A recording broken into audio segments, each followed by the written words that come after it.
They were defined by a number. Almost every game, nearly all year, practically the entire season, the number 2. For Texas, 2 was a ranking and an insult and a challenge. And the Longhorns arrived at the Rose Bowl eager for the dare. If no one really believed they'd win, they didn't listen. Second place is used to being overlooked. 2 is the number that classifies every underdog and labels all its efforts. But in rising above its ranking, Texas relied on just that number, 2, as a pair of men demanded better and carried their team upward. First, Vince Young. He entered the title game 29-2 as a starter. He ends this season with the same number of losses and one defiant, timeless win.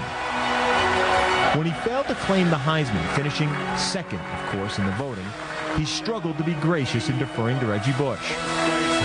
Well, national champions defer to no one, and victory provides its own moment of grace. Second, there's Mack Brown. He was the coach who would always be considered second, behind Darrell Royal.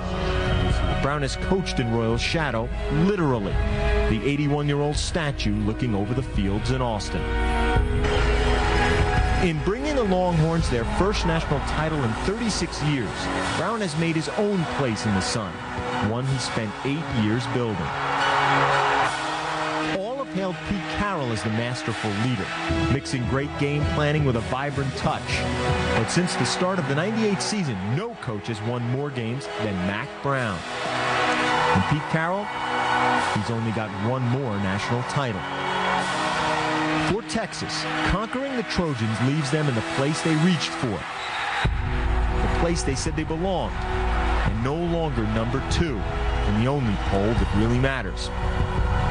For until the Fiesta Bowl a year from now, Texas will be defined by a different number, and all other numbers and teams can only follow.